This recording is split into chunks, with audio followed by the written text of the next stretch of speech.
మీ ఇంట్లో కూడా ఒక ఆధ్యాత్మిక శోభ, అది చాలా అన్ని చోట్ల అనిపించదు. ఇలాగా ఒక వైబ్రేషన్ ఉందండి.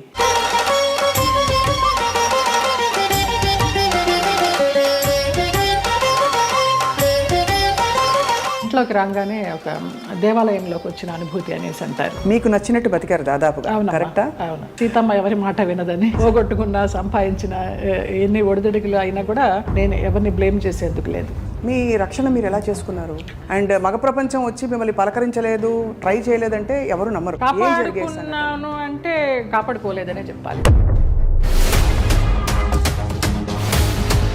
తలుపులు కొట్టేవారు.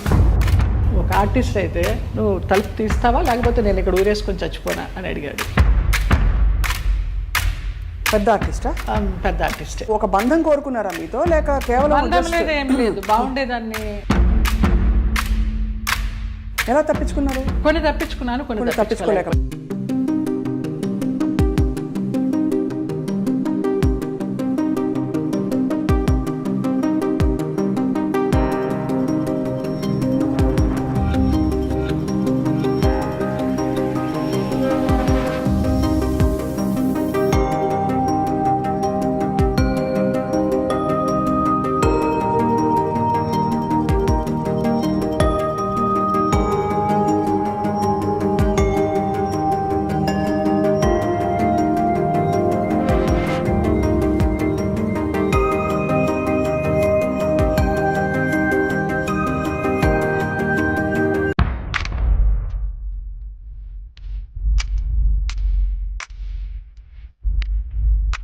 వాళ్ళ ప్రవర్తన కూడా ఒక ఒక గాయం చేస్తుంది కదా మనసులో. అట్లా నేను అబద్ధం చెప్పకూడదు, ఎవరు అలాగే ప్రవర్తించలేదు. ఆ పేరు నేను అడగను, ఎందుకంటే మిమ్మల్ని ఇబ్బంది పెట్టను. వారు కనుక ఇంకా ఉండుంటే కనుక ఇంకా ఇబ్బంది పెట్టను. ఓకే, మలయాళం పేరు. తెలుగు ఇండస్ట్రీలో బాగానే పోనీ మన ఇంటి పిల్ల అని ఏమన్నా హక్కును చేర్చుకున్నారా మిమ్మల్ని? ఇక్కడ కూడా ఇదేనా? అదే సమయంలో మీరు గాఢమైన ప్రేమలో పడ్డారు కదా. అది కూడా ఎలా పడాల్సి వచ్చిందంటే, ఏడుస్తూ పడుతుంటే అతను నన్ను చంపడానికి అంబాసిడర్ కారులో తీసుకెళ్తున్నాడు. మా ఆయన ఎవరైతే ఉన్నారో ఎక్స్ హస్బెండ్, నిలువెత్తు బాబా. ఫస్ట్ టైం నేను కాషాయ వస్త్రాల్లో అంబాసిడర్ కారు ఇలా ఆపి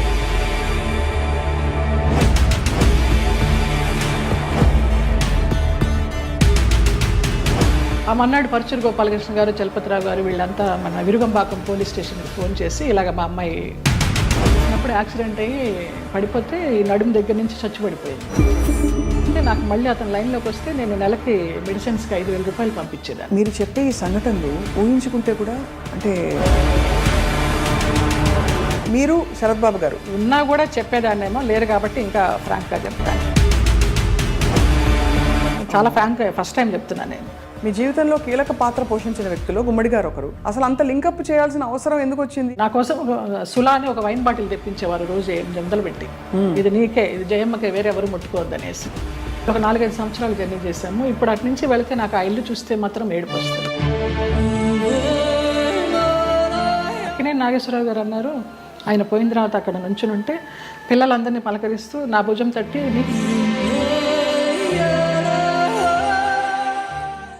అందరికీ నమస్కారం, సాదర స్వాగతం. ఐ డ్రీమ్ మీడియా సగర్వంగా సమర్పిస్తున్న ప్రత్యేక కార్యక్రమం సిల్వర్ స్క్రీన్ లెజెండ్స్. బాహ్య సౌందర్యం తల్లిదండ్రుల వల్ల మనకు కలుగుతుంది. ఆత్మ సౌందర్యం భగవదేచ్ఛ. అలాగే మనసుని చాలా అందంగా ఉంచుకోవాలంటే అది ఖచ్చితంగా స్వయంకృతాపరాధం. అంటే మనసు అందంగా ఉంచాలంటే బోల్డంత సంస్కారం అవన్నీ కావాలి. మరి బాహ్య సౌందర్యంతో పాటు అంతః సౌందర్యం కలిగిన వ్యక్తుల్ని కలిసినప్పుడు చాలా చాలా ఆనందం కలుగుతుంది. అటువంటి వ్యక్తుల్లో నాకు చాలా ఇష్టమైన నటి, అసలు మనసులో ఏముందో మొహం మీద ఉట్టిపడే వ్యక్తి ఎవరు అంటే జయలలిత గారు. పేరులో చాలా పవర్ ఉంది కానీ లోపల మాత్రం సున్నితత్వం. 40 ఏళ్లుగా ఎన్నో పాత్రలు వేస్తూ బోరు కొట్టని బోరింగ్ పాప, జానాబెత్తల జానమ్మ, ఇలాంటి అద్భుతమైన క్యారెక్టర్స్తో మనందరినీ రంజింపచేశారు. కానీ మనసులో ఎప్పుడు ఏ కష్టం వచ్చినా ఇలా దాచుకున్నారు. నాట్య కళాకారిణిగా, నటిగా, అసలు జీవితాన్ని శోధిస్తున్న ఒక వ్యక్తిగా వారి ప్రయాణం గురించి వాళ్ళు తెలుసుకుందాం అద్భుతమైన ఈ కార్యక్రమంలో. నమస్కారం జయలలిత గారు. నమస్కారం స్వప్న. చాలా చాలా మనసుకు తృప్తిగా ఉంది. పరిచయం ఎంత అద్భుతంగా ఉందో, చాలా బాగా చేశారు. నిజంగా మిమ్మల్ని చూసినప్పుడు అలాగే అనిపిస్తుంది. మీ కళ్ళు, మీ నవ్వు చాలా మనసులోంచి ఇలా వస్తుంది. ఎక్కడ నటన ఊరికి ఏదో నవ్వాలి కదా అని ఎప్పుడు అనిపించదండి. ఇందాక మీరు అన్నారు కదా ఈశ్వరేచ్ఛ అని, అది అంతే, అదే నమ్ముతాను. మీ ఇంట్లో కూడా ఒక ఆధ్యాత్మిక శోభ, అది చాలా అన్ని చోట్ల అనిపించదు. ఇలాగా ఒక వైబ్రేషన్ ఉందండి అంటారమ్మా చాలా మంది. ఇంటికి వచ్చిన వాళ్ళు ఇంట్లోకి రాగానే ప్రశాంతత ఉంది. బయట చూస్తే ఏంటి ఇలాంటి ఫ్లాట్లో ఉంటుంది జయలలిత అనుకుంటాము. ఇంట్లోకి రాగానే ఒక దేవాలయంలోకి వచ్చిన అనుభూతి అనేసి అంటారు, అందరు అంటారు. ఆ నిశ్శబ్దం అసలు ధ్యానంలోకి వెళ్ళిపోవాలనిపించింది రాగానే.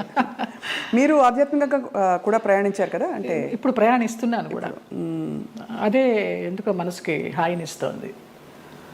ఇంకా ఈ ఆర్భాటాలు, ఈ అలంకారాలు, అలాంటి వాటన్నిటికీ దూరం అయ్యాననే చెప్పాలి.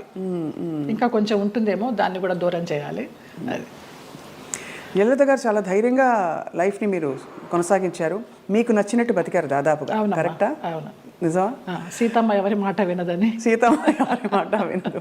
పోగొట్టుకున్న, సంపాదించిన ఎన్ని ఒడిదుడుకులు అయినా కూడా స్వయంకృత అపరాధం మీరు అన్నట్టు. నాకు నేను ఎవరిని బ్లేమ్ చేసేందుకు లేదు. మీ అసలు పేరు జయలలితేనండి? లలిత. లలిత. మరి జయలలిత అనేది జయ తర్వాత కలిసింది కదా? కలిసిందంటే నాకు ఊహ తెలిసిన తర్వాత నేను చూసిన ఫస్ట్ మూవీ కథానాయకుడు ఎన్టీ రామారావు గారు, జయలలిత గారు.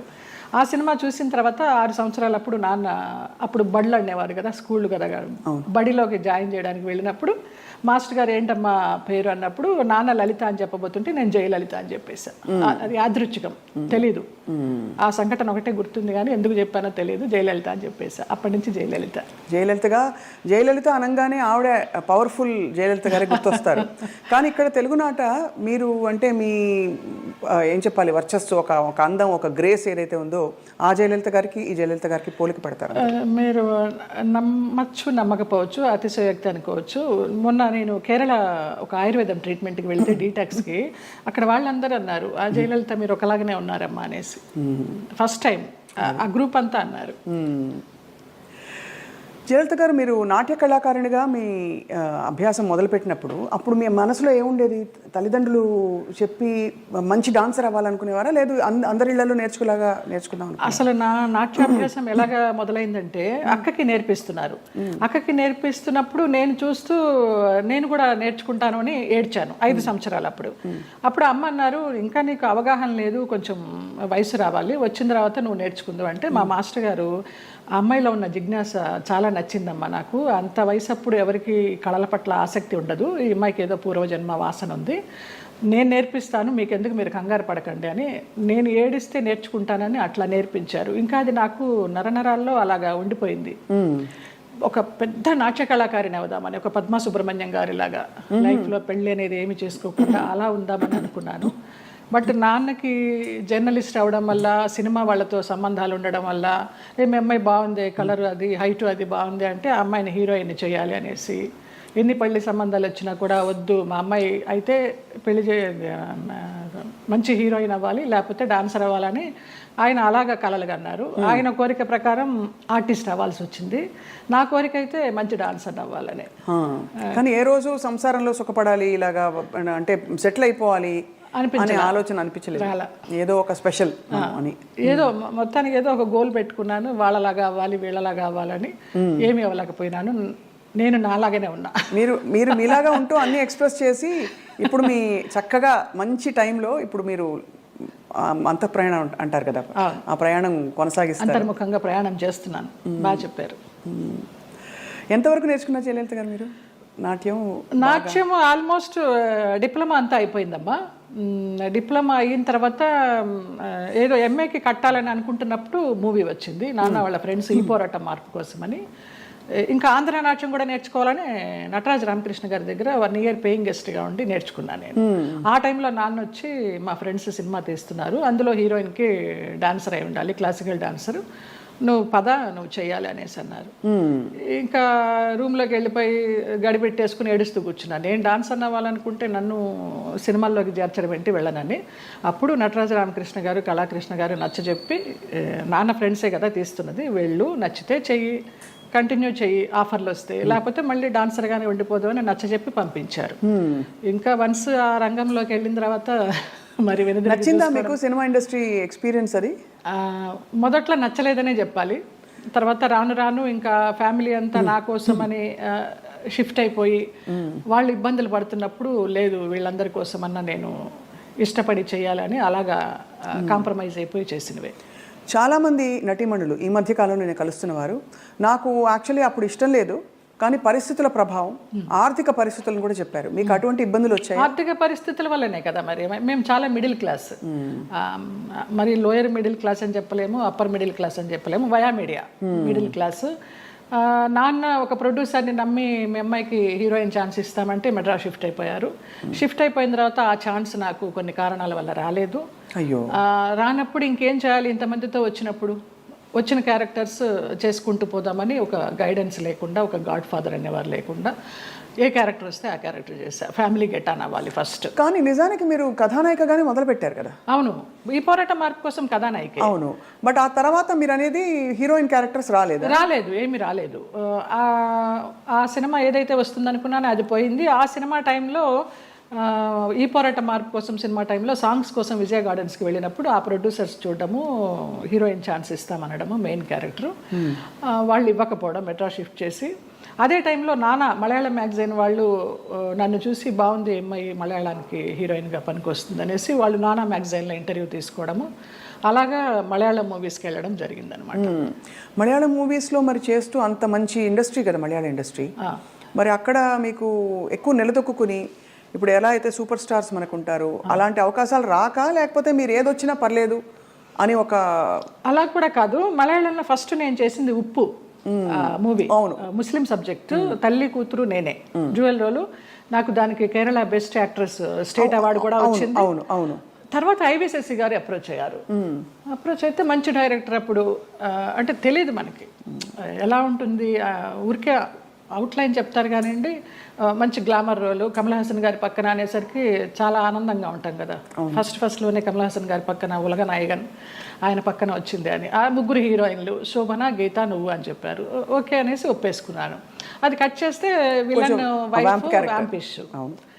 దాని తర్వాత రామానాయుడు గారు ఇంద్రుడు చంద్రుడిలో కమల్ హాసన్ గారి సెక్రటరీగా ఎవరు బాగుంటారంటే కమల్ హాసన్ గారు నన్ను రికమెండ్ చేశారు. ఆ అమ్మాయి ఎవరో చేసింది జయలలిత, చాలా బాగుంది, ఆ అమ్మాయిని పెట్టండి అని. అలాగే ఇంద్రుడు చంద్రుడిలో కూడా ఒక టైప్ ఆఫ్ వ్యాంప్. అలా అలా కంటిన్యూ అయిపోయినాయి. కానీ శృతిలయల్లో ఒక పాంచాలి క్యారెక్టర్ కానీ, రాజశేఖర్ని మాయ చేసి అతని చేత ప్రోగ్రామ్స్ ఇప్పించి కమిషన్లు అవి తీసుకుని ఆ టచ్ ఉన్నవే వచ్చినాయి అన్నీ నాకు. ఒకలా చూస్తే దానికి ఒక ప్రత్యేక స్థానం ఉంది, అదేం తక్కువని కాదు. కానీ కాదు, అప్పట్లో కాలంలో ఎల్ విజయలక్ష్మి గారు వాళ్ళు ఎంత బాగా చేసేవారు అది. కానీ అది స్వర్ణయుగం, దానికి తగ్గట్టుగా వాళ్ళు అంత ఎలివేట్ అయ్యారు. ఇంకా కొంచెం కొంచెం రాను రాను వెండి యుగాలు, ఈ రాగి యుగాలు ఇవన్నీ వచ్చేసరికి అప్పుడు వాళ్ళు డాన్సర్స్ చేసిన, వ్యాంప్ చేసిన, హీరోయిన్స్ చేశారు, అన్నీ చేశారు. ఆ డైరెక్టర్స్ అంత క్రియేటివిటీ ఉన్న డైరెక్టర్స్. ఇప్పుడు వాళ్ళు కాదని చెప్పడం లేదు, వాళ్ళు ధైర్యం చేసి అన్ని రకాల క్యారెక్టర్లు ఇచ్చేవారు ఒక ఆర్టిస్ట్కి. గిరిజ గారు మామూలుగా కమెడియన్ చేసి నాగేశ్వరరావు గారి పక్కన హీరోయిన్ చేయలేదా? అలా మా తరానికి వచ్చేసరికి వ్యాంప్ అంటే వ్యాంపే, చెల్లెలంటే చెల్లెలే, అలాగైపోయింది. సరే ఏదో ఒకటి, మనకి కళారంగం మనల్ని ఆదరించింది, అభిమానంగా పిలుస్తున్నారు, మన కుటుంబాన్ని పోషిస్తోంది అనే ఒక సద్బుద్ధితోనూ ఒక మంచితనంతోనే అలా వచ్చేసారు. గెట్ ఆన్ అవుట్ వచ్చి, అంటే దాదాపు జీవితం నిర్ణయించిన విషయాలని మీరు స్వీకరిస్తూ ఒక నదిలా ప్రవహిస్తూ వచ్చేసారు. అంతే. అది కొంచెం మెచ్యూరిటీ వచ్చిన తర్వాత ఇంకా ఇది కర్మ సిద్ధాంతాన్ని నమ్మడం అలవాటు చేసుకున్న తర్వాత మనకి ఏది ప్రాప్తమో అదే, ఏది రావాలో అదే వస్తుంది, ఎప్పుడు రావాలో అప్పుడే వస్తుంది అన్న తర్వాత మనసుకి చాలా ప్రశాంతంగా హాయిగా ఉంది. ఇంత అందమైన జయలలిత గారు అప్పుడు ఒక అమ్మాయి, అఫ్కోర్స్ నాన్నగారికి పరిచయాలు ఉన్నప్పటికీ కూడా ప్రతి చోటికి నాన్నగారు రాలేరు కదా, మీ రక్షణ మీరు ఎలా చేసుకున్నారు? చుట్టూ ఉంటే మగ ప్రపంచం, అండ్ మగ ప్రపంచం వచ్చి మిమ్మల్ని పలకరించలేదు, ట్రై చేయలేదంటే ఎవరు నమ్మరు. అవును అవును, అంటే అది జగమెరిగిన సత్యం. అలా అని వాళ్ళని ఏం అనలేదు. బట్ ఈ ప్రపంచంలో ఎలా మీరు మిమ్మల్ని మీరు కాపాడుకున్నారు? కాపాడుకున్నాను అంటే కాపాడుకోలేదనే చెప్పాలి. కాపాడుకోలేదు, ఎందుకు అబద్ధం చెప్పడం. పరిస్థితులకు అనుగుణంగా వెళ్ళాను, అందువల్ల నేను పెద్ద ఇబ్బందులు ఏమీ ఎదుర్కోలేదు. కొంచెం ఫ్రెండ్లీగానే మూవ్ అవుతూ, నవ్వేస్తూ. అది వరకు ల్యాండ్ లైన్లు ఉండేవి, ఫోన్లు, ల్యాండ్ లైన్ తీసి పక్కన పెట్టేసేవాళ్ళం. అవుట్డోర్ వెళ్తే తలుపులు కొట్టేవారు. ఒక ఆర్టిస్ట్ అయితే నువ్వు తలుపు తీస్తావా లేకపోతే నేను ఇక్కడ ఊరేసుకొని చచ్చిపోనా అని అడిగాడు. పెద్ద ఆర్టిస్టా? పెద్ద ఆర్టిస్టే ఒక కాలంలో. అంటే ఎందుకు అడుగుతున్నానంటేనండి, మరి అది వాళ్ళు ఒక బంధం కోరుకున్నారా మీతో, లేక కేవలం బంధం లేదు, ఏం లేదు, బాగుండేదాన్ని, యంగ్లో ఉన్నాను, మంచి పర్సనాలిటీ, వ్యాంప్ క్యారెక్టర్లు వేస్తున్నాను, మనస్తత్వం కూడా అదే అయి ఉండొచ్చు అని ఒక అపోహ. ఎలా తప్పించుకున్నారు? కొన్ని తప్పించుకున్నాను, కొన్ని తప్పించుకోలేకపోయినాను. తప్పలేదు. అంటే మీరు నిర్ణయం తీసుకుని ఎవరైనా ఒక నిర్ణయం తీసుకుని ఇలా ఉండాలని ఉంటే అది వాళ్ళ ఇష్టం, అది కానీ అయిష్టంగా బలవంతంగా గనక ఏ పరిస్థితిలోకి వెళ్ళినా కూడా అది బడి కావచ్చు, ఇంకోటి కావచ్చు, ఇటువంటి ఒక చాలా కష్టం కదండి. ఒకసారి అలాగ ఒక డైరెక్టర్ని రిజెక్ట్ చేశాను అనేసి అతను ఆ క్యారెక్టర్ కట్ చేసి పంపించేశారు. పర్లేదు అనుకున్నాను. అలా కూడా జరిగిన సందర్భాలు. ఆ రోజుల్లో ఎలా ఉండేది జయలలిత గారు మీకు? అంటే మనసులో ఇలా జరుగుతోందని ముందే తెలుసా? వాళ్ళు తలుపులు కొట్టేటప్పుడు భయం వేసేదా, లేకపోతే తెలుసు ఎలా తప్పించుకోవాలనే ఆలోచన తప్పించి ఆ భయాలు అవేమీ లేవు. తలుపులు బద్దలు కట్టలేరు. మన్నాడు ఏమన్నా అడిగినప్పుడు ఏదో దాటేస్తాం, ఏదో ఒక రీజన్ చెప్తాం. అవునా, నిద్ర పట్టేసింది, ఫోన్ వినిపించలేదనో, తలుపు చప్పుడు వినిపించలేదనో, ఇలాగే మేనేజ్ చేసుకుంటూ కొన్ని తప్పించుకుంటూ, కొన్ని తప్పించుకోలేక, కొన్ని తప్పనిసరిగా. కష్టం, చాలా కష్టం. అయితే కష్టమని అనుకోలేదు. అంటే ఒకసారి పోయినా 100 సార్లు పోయినా పోయింది అంతే. ఇక మనకేం అది ఫీలింగ్ ఉండదు. అంటే కరెక్టేలేండి మీరు అన్నట్టు. అంటే ఆ టైంకి మీరు ప్రాక్టికల్గా సమాధాన పడిపోయారు అంతే దానికి. అంతే.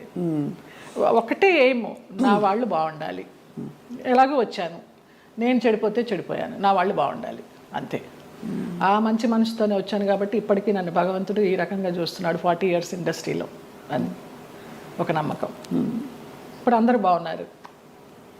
చాలా సున్నితమైన ఒక ప్రశ్న అండి, ఇది అడగచ్చు అడగకూడదు, కానీ ఈ సోకాల్డ్ ప్రముఖులు వాళ్ళు వీళ్ళు మిమ్మల్ని ఇలాగా ఇబ్బంది పెట్టి, సరే వాటెవర్ ట్రై చేసి అది బలవంతంగా మీరు తలొగ్గినప్పుడు గౌరవం ఉంటుందా, లేకపోతే కేవలం జస్ట్ వాళ్ళ వాళ్ళ వాళ్ళ ఇంకా పైశాచికత్వం? కానీ పైశాచికత్వం ఏమీ ఉండదు, గౌరవం ఉండదమ్మా. Just matter of fact, need అంతే. రెండు ఉండవు, అది మరీ పీక్ ఉండదు. కానీ అంటే ఎందుకు అడుగుతున్నానంటేనండి, ఆ టైంలో వాళ్ళ ప్రవర్తన కూడా ఒక గాయం చేస్తుంది కదా మనసులో. అట్లా నేను అబద్ధం చెప్పకూడదు, ఎవరు అలాగ ప్రవర్తించలేదు. పైశాచికము లేదు, ప్రేమ లేదు. ప్రేమ అసలు ఉండదు. ఒప్పుకొని వెళ్ళాము, అంతవరకు. వాళ్ళ నీడ్ అయిపోయింది, వచ్చాము. తర్వాత ఎలా ఉండేవారు వీళ్ళందరూ? బాగానే ఉండేవారు మామూలుగా. షార్ట్ అంటే షార్టే, అంతే అంతే. సో అది అలాగా ఒక ప్రొఫెషనల్ సిస్టంలో దాదాపు ప్రతి హీరోయిన్కి, ప్రతి అందమైన నటికి ఇది సర్వసాధారణమైపోయిన పరిస్థితులు వచ్చాయి అనే ఒక బాధతో తప్ప మరీ మిమ్మల్ని ప్రోబ్ చేసి ఇబ్బంది పెట్టాలని కాదు జయలలిత గారు. అయ్యో లేదమ్మా. ఎందుకు అది నామ్ అయిపోవాలి, ఎందుకు ఒక బెంచ్ మార్క్ అయిపోవాలి అని అంటే, మనం ఈరోజు అనేక కమిటీలు పెట్టడాలు, ఇండస్ట్రీ ఇతర వర్క్ ప్లేసెస్లో వేధింపుల కమిటీ ఉండాలని చెప్పి, అంటే వేధింపులని వ్యతిరేకించే కమిటీలు. బై గాడ్స్ గ్రేస్ మాకు అట్లాంటి వేధింపులు ఏం లేవు, కానీ తప్పలేదు.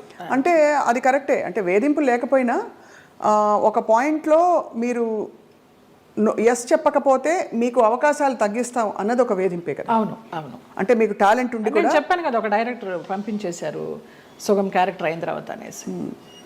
ఆ పేరు నేను అడగను, ఎందుకంటే మిమ్మల్ని ఇబ్బంది పెట్టను. వారు కనుక ఇంకా ఉండుంటే కనుక ఇంకా ఇబ్బంది పెట్టను. లేరు, పోయినారా?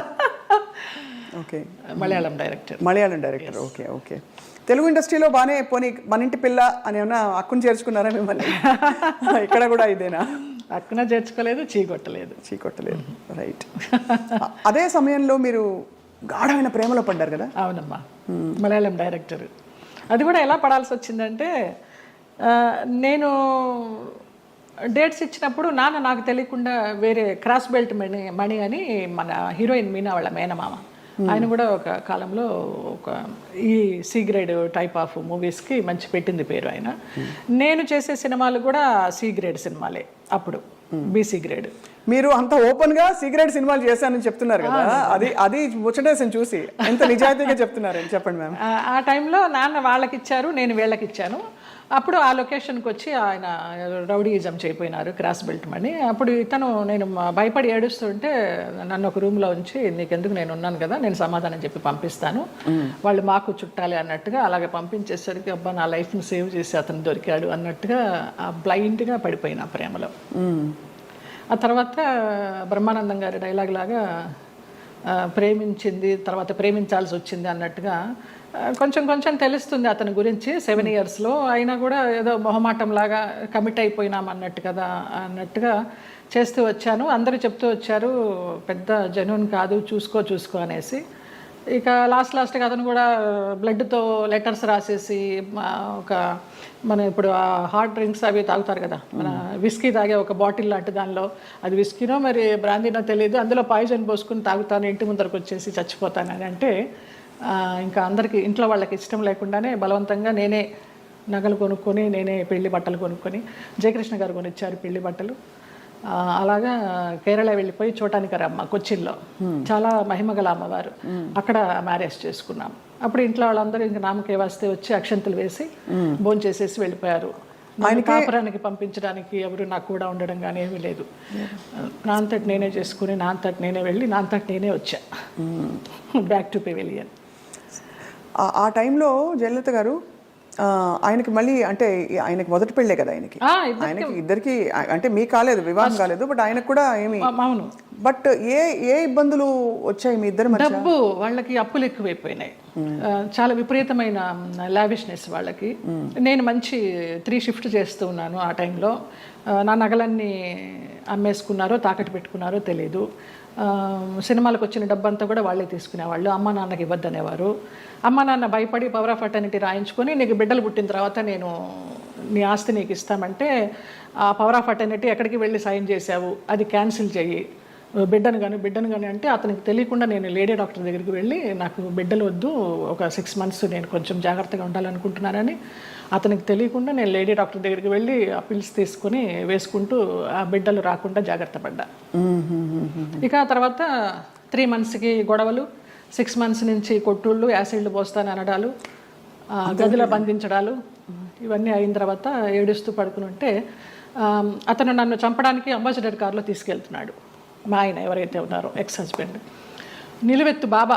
ఫస్ట్ టైం నేను కాషాయ వస్త్రాల్లో అంబాసిడర్ కారు ఇలా ఆపి నేను కూర్చున్న వైపు డోర్ తీసి నన్ను గబగబగా లాక్కెళ్ళారు. ఆ మన్నాడు పరుచూరు గోపాలకృష్ణ గారు, చలపతిరావు గారు వీళ్ళంతా మన విరుగంబాకం పోలీస్ స్టేషన్కి ఫోన్ చేసి ఇలాగ మా అమ్మాయి అపాయకరమైన పరిస్థితిలో ఉంది, మీరు వెళ్ళి ఆ అమ్మాయిని బయటికి తీసుకురావాలని చెప్పి అలా ఇంటికి తీసుకొచ్చారు నన్ను. ఆ బాబా సంఘటన అలా జరగడం, ఇక్కడ పరుచూరు గోపాలకృష్ణ గారు, చలపతిరావు గారు ఇలా సహకరించడం అంత యాదృచ్ఛికం.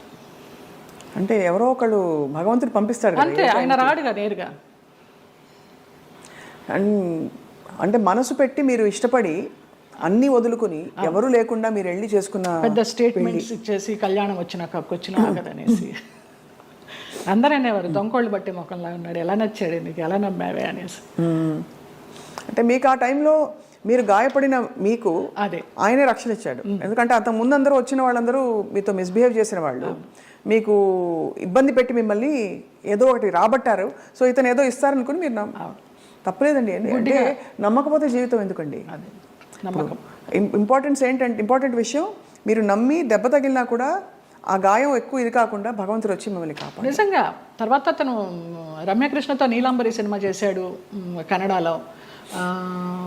ఇంకేదో మూవీ చేస్తున్నప్పుడు యాక్సిడెంట్ అయ్యి పడిపోతే ఈ నడుము దగ్గర నుంచి చచ్చుబడిపోతే నాకు మళ్ళీ అతను లైన్లోకి వస్తే నేను నెలకి మెడిసిన్స్కి 5,000 రూపాయలు పంపించేదాన్ని అతనికి. జాలి అవసరమా ఏమో తెలీదు, ఇంకా రుణానుబంధం ఉందనుకుంటా అనేసి. చాలా సంవత్సరాలకి అది. ఒక పాప పుట్టింది అతనికి వేరే పెళ్లి చేసుకుని. ఆ పాపకి ఇప్పుడు లేదు, నేను చాలా ఒక 4-5 years అయిపోయింది టచ్ లేకుండా.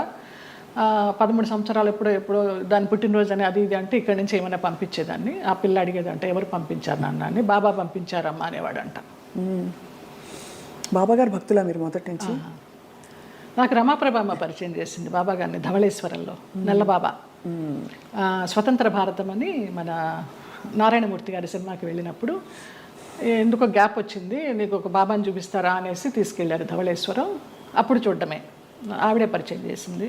తర్వాత ఈ పెళ్ళి విడిపోతాను అన్నప్పుడు ఈ ఇన్సిడెంట్. తర్వాత ఇంటికి వచ్చి వారం రోజులు తర్వాత పడుకుని ఏడుస్తుంటే ఏంటి ఇలాగైపోయింది, బాగుంటాను అనుకున్నాను పెళ్లి చేసుకుని అని ఏడుస్తున్నప్పుడు ధవళ వస్త్రాల్లో నేను ఇలా పడుకుని ఏడుస్తుంటే నా పక్కన కూర్చుని ఆయన ఈ మడికాలు వేసుకొని ఇలాగా చేయి పెడితే నాకు కరెంట్ షాక్ కొట్టినట్టు అయిపోయింది. ఏం పర్లేదు నేను ఉన్నాను ఏడవకనేసి. ఆ 2 సార్లే కనిపించారు. తర్వాత 4 హారతులు చేసేదాన్ని ఇంట్లో, ఇంకెప్పుడు కనిపించలేదు నాకు ఆయన. కానీ మీరు చెప్పే ఈ సంఘటనలు ఊహించుకుంటే కూడా అంటే ఇంకా ఏమనాలో మాటలు రావట్లేదు.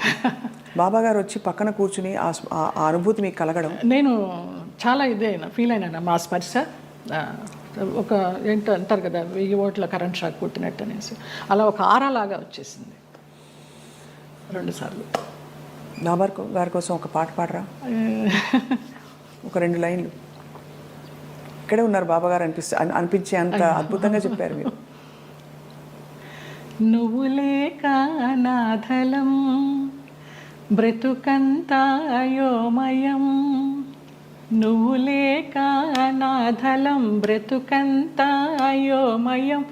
బాబా ఓ బాబా, ఇక నీ పరీక్షకు మేము పలేము, ఇటులీ నిరీక్షణ మేము పలేము, నువ్వు లేక నాధలం బ్రతుకంతాయోమయం, బాబా ఓ బాబా.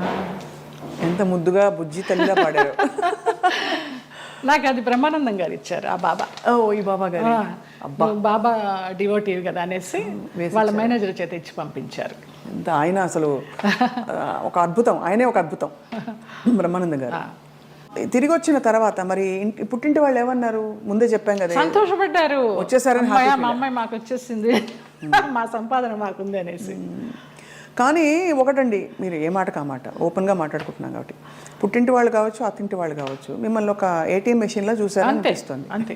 దానికోసం మీరు నలిగిపోయి, మీరు లోపల ఇదైపోయి వెళ్ళి, అప్పుడు నలగడాలు కూడా మనకి తెలియదు, అంత జ్ఞానం కూడా లేదు కాబట్టి మీకు సంతోషం. అంటే ఇగ్నోరెన్స్ ఇస్ బ్లిస్ అంటారు ఇంగ్లీష్లో. అదే ఏమో, అది నేను తెలుగు మీడియం, ఇంగ్లీష్ కూడా పెద్దగా రాదు, బిఏ తెలుగు మీడియం. అంటే సింపుల్గా చెప్పాలంటే ఎవరి పిచ్చి వారికి రక్షణ, ఆనందం కాకపోయినా మీకు తెలియనితనమే మీకు మళ్ళీ కాపాడింది. ఆ తర్వాత మళ్ళీ ఇప్పుడు సినిమాలు వరుసగా పరచూరు గోపాలకృష్ణ గారు, ఎంత చలపతిరావు గారు మీకు చేసిన, వాళ్ళే నిలబెట్టారమ్మా. తర్వాత రామానాయుడు గారు వాళ్ళంతా వాళ్ళే నిలబెట్టారు. కాకపోతే అప్పుడు ఉన్నంత ఇది డిమాండ్ లేకుండా ఉండే. ఒకసారి పెళ్లి చేసేసుకుని వెళ్ళిపోయి మళ్ళీ వచ్చి నా క్యారెక్టర్లన్నీ అప్పుడు సనా చేసేది ఆ గ్యాప్లో. ఆ తర్వాత అలా వస్తూ వచ్చినాయి, కానీ ముందరంత ఆ 90s ఉన్నంత డిమాండ్ లేదు.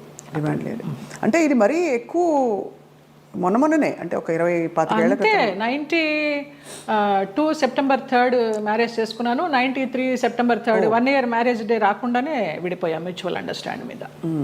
తర్వాత ఏమి ఇబ్బంది పెట్టలేదా మిమ్మల్ని? ఏం లేదమ్మా అసలు. ఇంకేముంది, అన్ని తీసేసుకున్నారు కదా, ఇంకేముంది ఇబ్బంది పెట్టడానికి. డబ్బులు తీసేసుకున్నారండి? తీసుకున్నారు, చాలా చాలా ఖర్చు. అప్పుల వాళ్ళు వచ్చేవాళ్ళు, ఈయనేమో చనిపోతానని వెళ్ళేవాడు, అమ్మ భర్త సుమంగళితనం పోతుంది ఎలాగా అనేసి చెక్ మీద సంతకం చేసి ఇచ్చేస్తూ ఉండేదాన్ని. ఎంత కోల్పోయారు జయలలిత గారు? పోయింటాయమ్మా, ఒక 50 sovereigns గోల్డ్ లాగా పోయి ఉంటుంది, ఒక 25 lakhs క్యాష్ పోయి ఉంటుంది.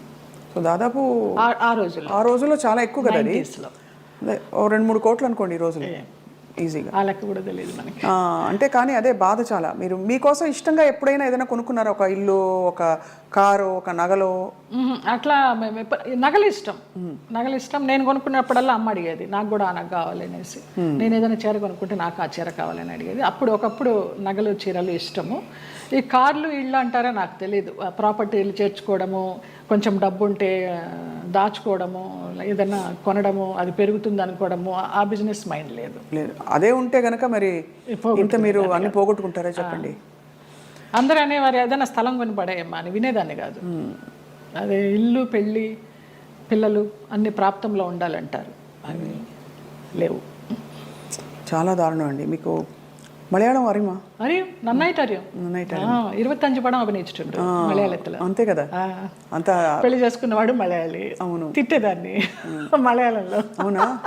పట్టి నాకు ఒకటి తెలుసు, పట్టి పట్టి కళూరుండము అనే గాడిద. మలయాళ వంటలు కూడా వచ్చా జయలలిత గారు మీకు? అసలు నాకు మన తెలుగు వంటే రాదు, స్టవ్ అంటించడమే రాదు. ఓలన్ ఓలన్ ఓలన్ అంటే కాలన్ కాలన్ പച്ചടി കിച്ചടി എരിശ്ശേരി ഒന്നും അറിഞ്ഞൂടാ. ഒന്നും അറിഞ്ഞൂടാ. కాఫీ టీ పోలే അറിഞ്ഞൂടാ. ఇప్పుడు అసలు మీకు వంట రాదా? అసలు స్టవ్ అంటించడం రాదు తల్లి. ఎంత ముద్దుగా చెప్పారండి. ఎలా మరి మరి ఎవరు చేసి పెడతారు? మా మేనమామ కొడుకు వాడు, నలభీమ పాకం వాడే అన్ని. మార్నింగ్ అక్కడ సోఫాలో కూర్చున్నానంటే నైట్ డిన్నర్ వరకు అన్ని అక్కడికే వస్తాయి. అవ్వా, క్వీన్ అనమాట అంతే. పోతే పోనీ దునియా గోలీ మారు దునియాకు అంతే. ఒక సన్యాసి జీవితం, ఒక మహారాణి జీవితం అన్నీ. అయితే అప్పుడు మళ్ళీ మీరు పుంజుకుని తిరిగి వచ్చాక ఎవరు చెప్పేవారు మీకు మంచి చెడు ఇంత గాయం అయి తిరిగి వచ్చారు, రెమ్యూనరేషన్ ఎంత అడగాలి, రోల్ ఒప్పుకోవాలా వద్దా, రోల్ కట్ చేసేస్తే అడగాలా వద్దా, మీకు ఇవ్వవలసిన సౌకర్యాలు సెట్లో మీకు ఏదో ఇలాంటివి ఇస్తున్నారు, ఫ్లైట్ ఇస్తానని ఇవ్వలేదు, ట్రైన్ ఇచ్చారు, ఈ అడ్జస్ట్ అవ్వాలా లేదా, ఈ మంచి చెడులు ఎలా తెలుసు మీకు? తెలీదమ్మా. ఇప్పుడు నేను చెప్తున్నాను కదా, ఒక మోస్తరు సినిమా అయితే వాళ్ళు ఏదో చెప్పేవారు, ఇన్ని రోజుల క్యారెక్టర్ అమ్మా అని. నేను ఒక రెమ్యునరేషన్ అడిగేదాన్ని, అది కాదమ్మా కొంచెం తగ్గించండి అనేవారు. సరే, కానీ రెమ్యునరేషన్ ₹1 తక్కువైనా పర్వాలేదు, కానీ మర్యాద తక్కువైతే మాత్రం నేను భరించలేను. టైంకి అన్నం పెట్టాలి. నేను బ్రాహ్మణ అమ్మాయిని, ప్యూర్ వెజిటేరియన్. మీరు పెరుగన్నం పెట్టినా చాలు, టైంకి పెట్టాలి. ఎప్పుడో 2 గంటలకి 3 గంటలకి బ్రేక్ ఇస్తానంటే నా వల్ల కాదు. ఒక 2 కొబ్బరి బొండాలు ఇవ్వాలి, ఒక 4 వాటర్ బాటిల్స్ ఇవ్వాలి, మంచి హోటల్ రూము, అవుట్డోర్ అయితే. ఇక్కడైతే నేనే ఇంట్లోనే ఉండి వెళ్తాను. ఇంతే తప్పించి పెద్ద హైలీ డిమాండ్స్ ఏమీ ఉండేవి కాదు నాకు. అమ్మ ఫ్లైట్ దొరకలేదు, ట్రైన్ అన్నారు అనుకోండి, చలో పదండి. కానీ చాలా మంది మేనేజర్లు టికెట్ కన్ఫర్మేషన్ లేకుండా ఎక్కించేసేవాళ్ళు మమ్మల్ని. అయిపోయిందమ్మా అయిపోయింది అనేసి. తర్వాత మేము ఎన్ని ఇబ్బంది పడిన సందర్భాలు ఉన్నాయో టీసీ దగ్గర. పాపం వాళ్ళు మాకు అప్పుడు ఫేస్ వాల్యూ ఉంది కాబట్టి ఏదో సీట్ ఇచ్చో, లేకపోతే ఇంకొక ఊర్లో బర్త్ ఖాళీ అవుతుందమ్మా అని అలా ఇచ్చో, అలాంటి ఇబ్బందులు పడ్డాం. అష్ట కష్టాలు పడ్డారు అయితే. ఇవన్నీ అంటే పార్ట్ ఆఫ్ ద గేమ్. కానీ ఆ టైంలో మరి మీ మేకప్, మీ చర్మ సౌందర్యం ఇవన్నీ తెలిసి ఉండేదా? ఇలా చేసుకోవాలి, ఫేస్ ప్యాక్ చేసుకోవాలి? అసలు తెలియదు నాకు. అసలు ఇంతవరకు సెల్ఫ్ మేకప్ తెలియదు. నేను ఇవాళ కూడా చేసుకోలేదు. మీరు చూడండి, ఎప్పుడు చేసుకోను. నేను మేకప్ మ్యాన్ ముందర కూర్చుంటాను, మీకు ఏది వస్తే అది చేయండి అంటే. మీకు అసలు మేకప్ ఎందుకండి అవసరం లేదు? ఏదో ప్రత్యేక క్యారెక్టర్కి ఏదో పెద్ద పెద్ద బొట్లు పెట్టి కాటుకలు పెట్టి చేయాలంటే తప్ప. వాళ్ళందరూ నవ్వుతారు, అదేంటమ్మా 40 సంవత్సరాల నుంచి ఉన్నారు, మొన్న మధ్య టీవీ సీరియల్స్ చేసినప్పుడు కూడా మీరు సెల్ఫ్ చేసుకోరా అని. నేను సెల్ఫ్ మేకప్ చేసుకోను, నా దగ్గర మెటీరియల్ ఉండదు. ఓన్లీ ఆ టచ్అప్ క్లాత్, స్పాంజ్, ఒక గిన్నె తీసుకెళ్తా అంతే. మిగతాన్ని మీరే చేసుకోండి, ఎలా చేసుకుంటారు. మరి ఆ టైంలోనే కదా మీకు వచ్చిన బోర్ కొట్టని, బోరింగ్ పాప, ఇవన్నీ ఎప్పుడు వచ్చాయి? ఏ టైంలో వచ్చాయి? లారీ డ్రైవర్ బాలయ్య బాబుతో చేసినప్పుడు జస్ట్ ఒక సీన్, ఒక సాంగ్, ఒక ఇమాజినేషన్ సాంగ్, డ్రీమ్ సాంగ్, దాంతో బోరింగ్ పాప అని వచ్చేసింది. జనాల్లోకి బాగా వెళ్ళిపోయింది ఆ క్యారెక్టర్. అవును, చిన్న క్యారెక్టర్ అయినా కూడా. అలాగే ఏప్రిల్ 1 విడుదల భాగ్యం క్యారెక్టర్ కూడా అలాగే వెళ్ళింది. అద్భుతమైన వంశీ గారి సినిమాలు అసలు రేంజ్. అవును. ఏ డైరెక్టర్తో మీరు వర్క్ చేసినప్పుడు మీకు హాయిగా అనిపించేది, అంటే ఇది కదా నాకు ఇష్టమైన వాతావరణం అని? చాలా మోస్ట్లీ ఈవీవి సత్యనారాయణ గారు అలాగే ఉండేదమ్మా, జంజాల గారు అలాగే ఉండేవారు, వంశీ గారు అలాగే ఉండేవారు, మోహన్ గాంధీ గారు అలాగే ఉండేవారు, కోదండరామరెడ్డి గారు అలాగే ఉండేవారు. చాలా ప్లెజెంట్గా. మన శరత్ గారు వంశోద్ధారకుడు, వంశానికి ఒకడు, అవన్నీ చేసి సాయంత్రం 6 అయిందంటే నేను, వైవిజయ, అన్నపూర్ణమ, శ్రీలక్ష్మి, మేమంతా ఒక బ్యాచ్ ఉండేవాళ్ళం సినిమాల్లో. ఒక టైంలో అందరం ఉండేవాళ్ళం, అన్ని క్యారెక్టర్స్ ఉండేవి. ప్యాకప్ ఎప్పుడు అంటే ఆ శరత్ గారు విసుకొని దుబ్బేయండి అనేవారు. రేపు చేసుకుంటాలి, మీ క్లోజ్లో వెళ్ళిపోండి అనేసి. అలాగా రాఘవేంద్రరావు గారి దగ్గర, అందరి దగ్గర ఒక్కొక్క డైరెక్టర్ ఒక్కొక్క గురువు అంతే. ఎవరి దగ్గర ఏం నేర్చుకోవాలి, ఒక డిసిప్లినా, ఒక సిస్టమేటిక్గా, ఒక యాక్టింగ్గా. బాపు గారిని సార్ ఎలా చేయమంటారు, మీరు చేయండి అమ్మా, నాకు కనుక అది సరిపోలేదనుకుంటే నేను చెప్తాను, నేను ఇంప్రూవ్ చేస్తాను, లేకపోతే మీరు చేసిందే చాలు నాకు అంటారు. మహానుభావుడు చెప్పారండి. విశ్వనాథ్ గారు అయితే అన్నీ చేసి చూపిస్తారు. విశ్వనాథ్ గారితో చేసిన సినిమాలు నేను శృతిలయలు, స్వయం కృషి లాస్ట్లో, చిరంజీవి గారికి చరణ్ రాజ్కి ఫైట్ అప్పుడు స్వయం కృషిలో మంచి వెన్నెల ఇప్పుడు మగువ మనకు పంచబాణుని కేళి బాగుగా గూడుండ మగువా మగువా ఆ సాంగ్. బట్ మంచి సాంగ్. శేషు మాస్టర్ గారు కొరియోగ్రాఫరు. చిరంజీవి గారు ఫైట్ చూస్తారు కానీ జయలలిత సాంగ్ ఎవరు చూస్తారు అక్కడ? అలాగా ఆ క్లాసికల్ సాంగ్ అలాగ అయిపోయిందనమాట. స్వరాభిషేకం శ్రీకాంత్ గారు ఆయన అన్నదమ్ములుగా చేసింది, అది చేశాను ఏవిఎస్ గారి భార్యగా. మంచి క్యారెక్టర్స్ పడ్డాయి యాక్చువల్లీ, గుర్తుండిపోయే క్యారెక్టర్స్. జంజాల గారిది చంటబ్బాయి, విచిత్ర ప్రేమ, పెళ్లి గోల, ఓహనా పెళ్ళంట. కానీ ఆ వ్యాంప్ క్యారెక్టర్ డాన్సులు కానీ వచ్చినప్పుడు మీకు ఇష్టం లేని బట్టలు వేసుకున్నారు ఎప్పుడు? అన్నీ పొట్టి పొట్టి బట్టలు వేసేసుకుని నుంచునే వాళ్ళము. మేకప్ మ్యాన్లు స్టాకిన్స్ ఉండేవి కదా అప్పుడు మాకు, మొత్తం గోడకి సున్నం కొట్టినట్టే కొట్టేవారు. ఇలా ఉన్నా కూడా కొంచెం ఎక్కడెక్కడ ప్యాచెస్ ఉన్నాయో, మోకాలు అవి ప్యాచెస్ ఉన్నాయని మొత్తం పెయింట్ కూడా అలా నుంచునే వాళ్ళం బొమ్మలాగా. ఏం కలిగేది కాదు, అలవాటైపోయింది. నేను ఆ డ్రెస్ వేసుకొని కూర్చున్నా కూడా మా అసిస్టెంట్ తీసుకొచ్చి టవల్ కప్పేవాడు. వచ్చి తీసిపారే, ఇది కప్పుకున్న దగ్గర నుంచి వాళ్ళకి ఆత్రం ఏముంది లోపల అని. ఇది మూసినంత వరకే కదా ఆత్రం, ఇది తెరుచుకుంటే ఏముంది, తీసి పడేసి దాన్ని మళ్ళీ షార్ట్కి తీయాలి. అప్పుడు విచిత్రంగా చూస్తూ ఉంటారు, మనకి షార్ట్ కాన్సన్ట్రేషన్ ఉండదు. ఇప్పటి నుంచి ఇలాగే కూర్చుంటా.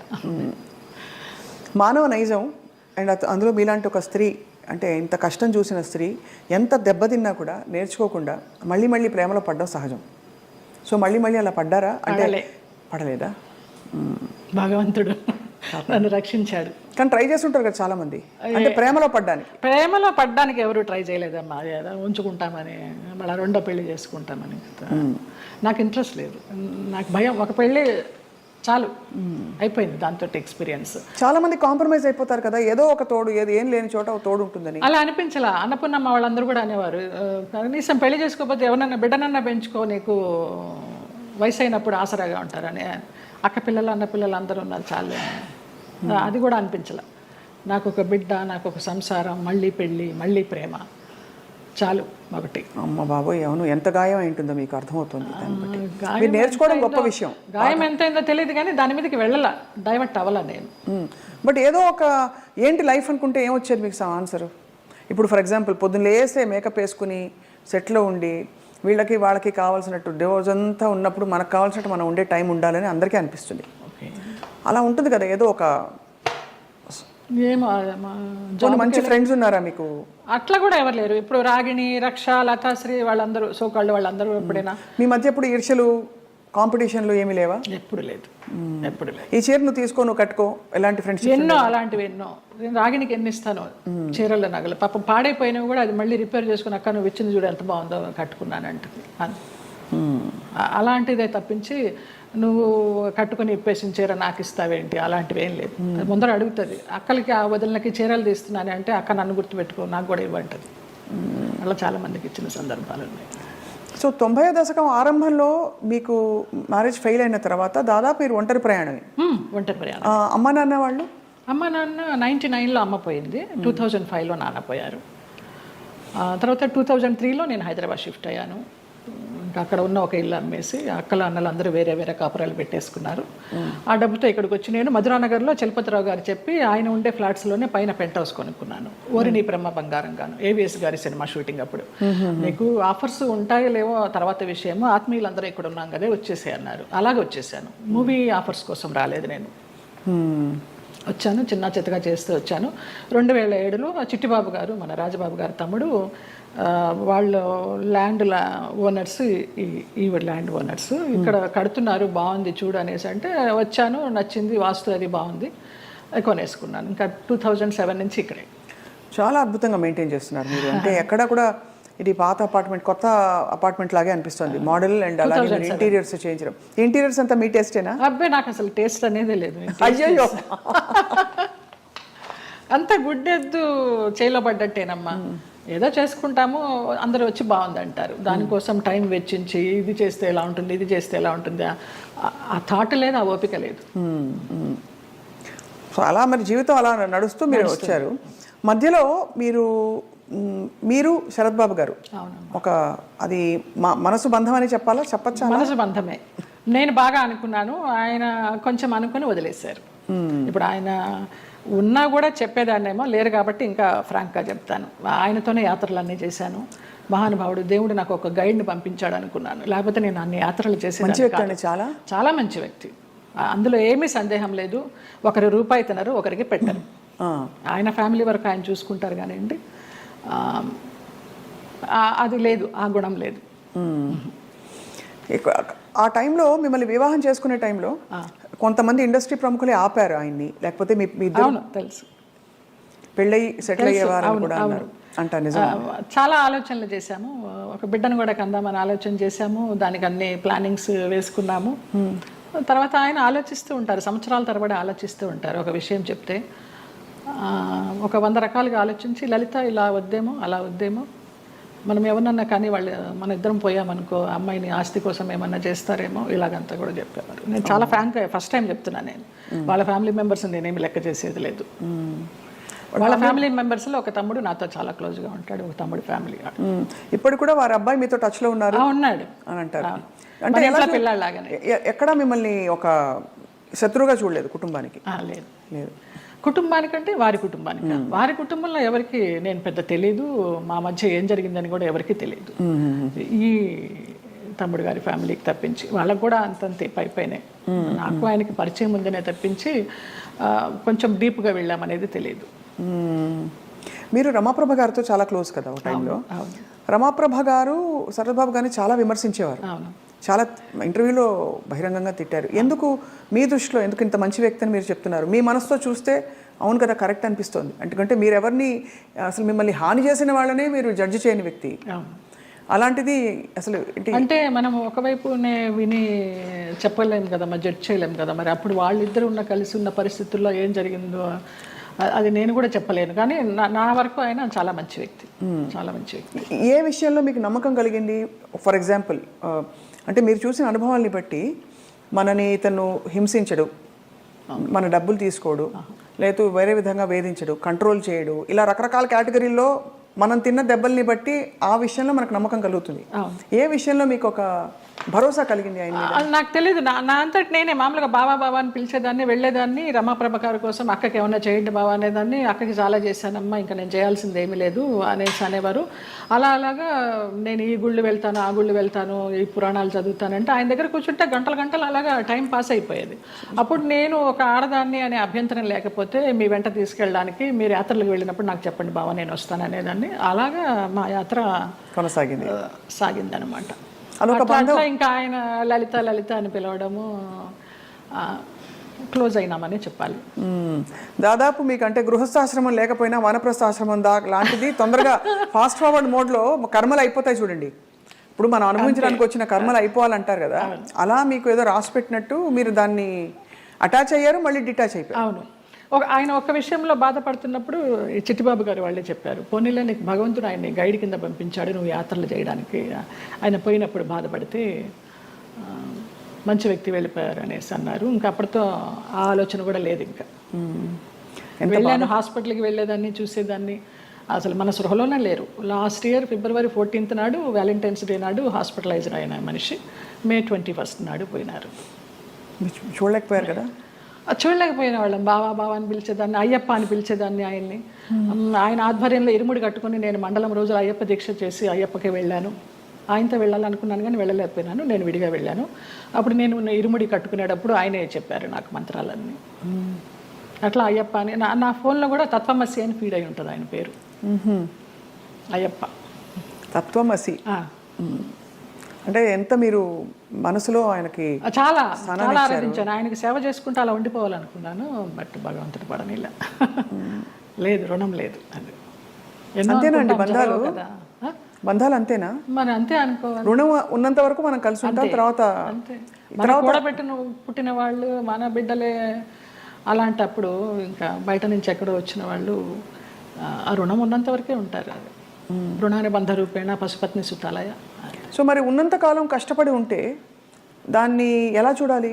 రుణం ఉంది కాబట్టి నాకు కష్టాలు పెట్టాడు, కష్టాలు పడదాం అనుకోవాలా? లేకపోతే అంతే పడాలి. కష్టాలని భరించే శక్తిని ఇవ్వమని కోరుకుంటా నేను. నువ్వు కష్టాలను ఇచ్చావు, భరించే శక్తి నువ్వు, అదే కోరుకుంటా ఎప్పుడు.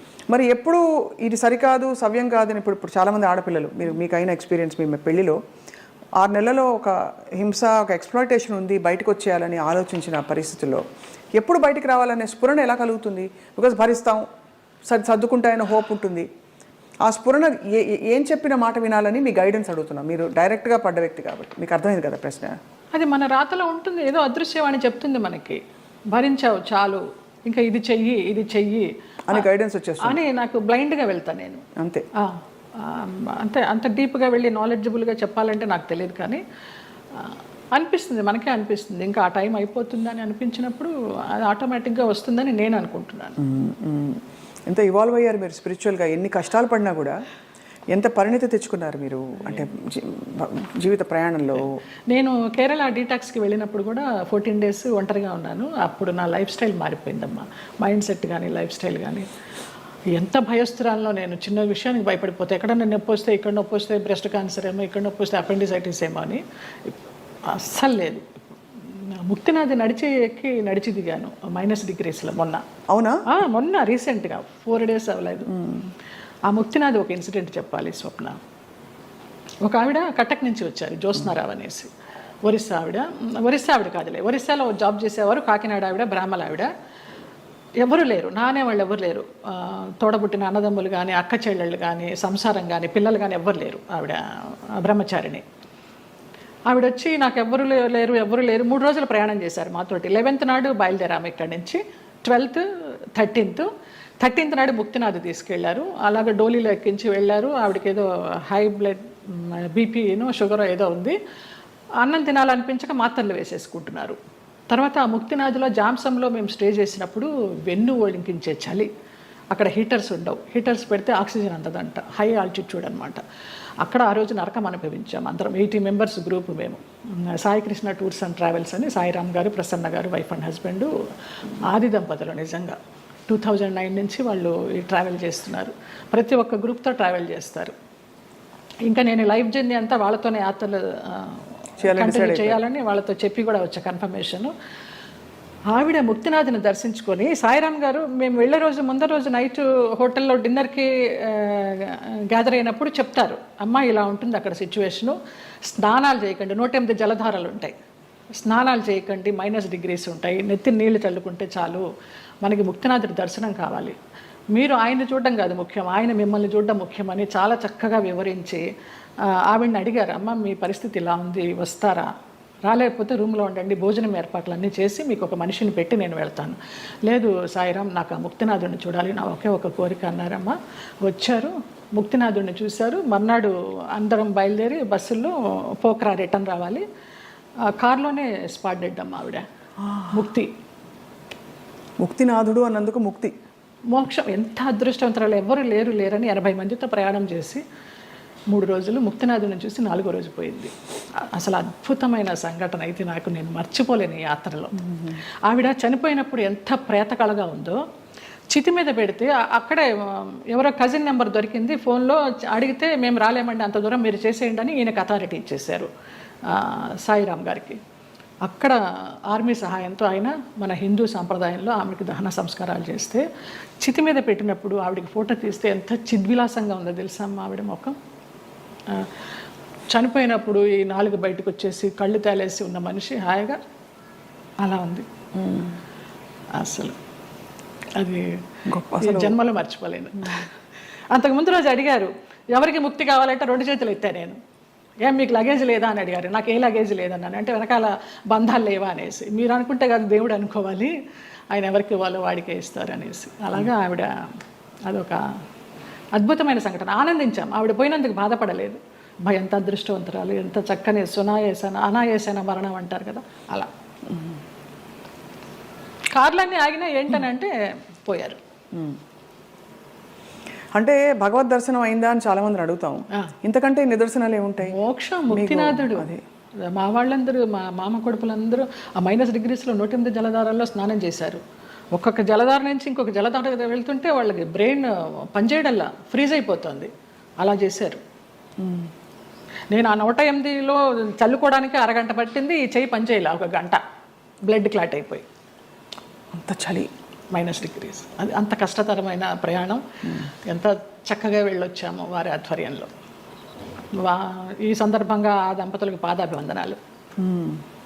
ఆ ప్లేసెస్లో నిజంగానే ఒక మహిమ ఉంటుంది కదా జయలలిత గారు. ఎందుకంటే మీరు ఇంత జీవితం చూసి భగవత్ స్పర్శ ఎక్కడ ఎందుగలడు అందులేడని సందేహం వలదు అని అంటారు కదా, అలాగా భగవంతుడు అన్ని చోట్ల ఉన్నాడు, సర్వాంతర్యామి అంటూ కూడా మనం కొన్ని ప్లేసెస్కి ప్రత్యేకంగా వెళ్ళడానికి కారణం ఏంటంటే వాళ్ళు నడయాడిన ప్లేసులు అవి అని చెప్తారు. ఇప్పుడు నైమిసారణ్యం ఎంతమంది మునులు మహానుభావులు తపస్సు చేశారు. అక్కడికి వెళ్ళంగానే మనకు ఆ వైబ్స్, కొన్ని గుళ్ళకి వెళ్తే మామూలుగా దండం పెట్టుకుని వచ్చేస్తాం, కానీ అదే మనం తిరుమల వెళ్ళినప్పుడు ఆ వెంకటేశ్వర స్వామి చూస్తుంటే మనకు తెలియకుండానే ఆనంద బాష్పాలు కారిపోతాయి. ముక్తినాథుడి దగ్గర కూడా అలాగే కారిపోయినాయి నాకు.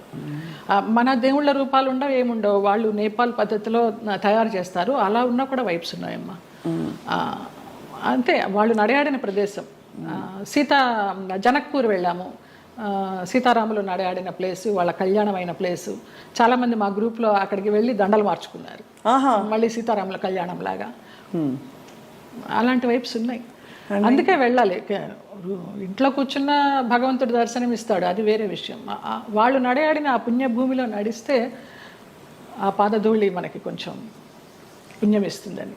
రెండోది మీరు అన్నట్టు ఆ ప్లేస్కి వెళ్ళిపోయాక మనం నేను ఫలానా, నేను స్వప్న, నేను జయలలిత, నేను సో అండ్ సో అన్నీ మర్చిపోయి, నేను జ్యోత్స్న మర్చిపోయి కేవలం ఒక అంకిత భావంతో ఒక డిజాల్వ్డ్ స్టేట్లో వెళ్తాం. అంతే, అది కూడా ఒక సర్వస్వ శరణాగతి అయిపోయి నువ్వు తీసుకొచ్చావు, నువ్వే చూసుకో శరణాగతి, అంతే. అందులో కూడా చాలా అద్భుతాలు మన లోపల జరుగుతాయి.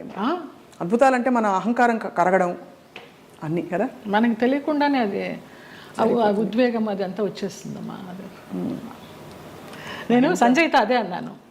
సంజయ్ కదా ఇంటర్వ్యూ ఏర్పాటు చేసింది, సంజయ్ కిషోర్. నాకు గుంటూరులో చిన్నప్పటి నుంచి వాడు నన్ను కొట్టేవాడు. వాడు కొడుతుంటే నేను పరిగెత్తేదాన్ని. వాళ్ళ ఇల్లు పెద్ద ఇల్లు గుంటూరులో, ఎంత పెద్ద ఇల్లు, కొడుతుంటే పరిగెత్తేదాన్ని. తర్వాత వాడిని ఎత్తుకునేదాన్ని. వాడు ఈ రోజున ఇంత గొప్పవాడైనాడంటే చాలా సంతోషము. చాలా పద్ధతైన మనిషి, ఎంత పద్ధతైన మనిషి. వాళ్ళ ఇంట్లో వాళ్ళ అమ్మగారు నాకు పెద్దక్కలాగా, పాపాయి పాపాయి అంటే ఆవిడ. నా అభివృద్ధికి ఆవిడ సంతోషిస్తుంది. నా సొంత వాళ్ళు కూడా సంతోషిస్తారా సంతోషించరు, కానీ ఆవిడ అంత సంతోషిస్తుంది, అంత బ్లెస్ చేస్తుంది ఆవిడ. నువ్వు బాగుండాలి, నువ్వు బాగుంటే మేము బాగుంటాం అనేసి. లేదు, మీరు ఎప్పుడు మీరు బాగుంటారు, మీ చుట్టూ ఉండేవాళ్ళు అంటే మీకు భగవద్ రక్షణ ఉందని క్లియర్గా ప్రూవ్ అయిందమ్మా. నాకు చాలా ఈ యాత్ర తర్వాత నాకు భగవదానుగ్రహం మెండుగా ఉందని చాలా నమ్మకం వచ్చింది నిజంగా.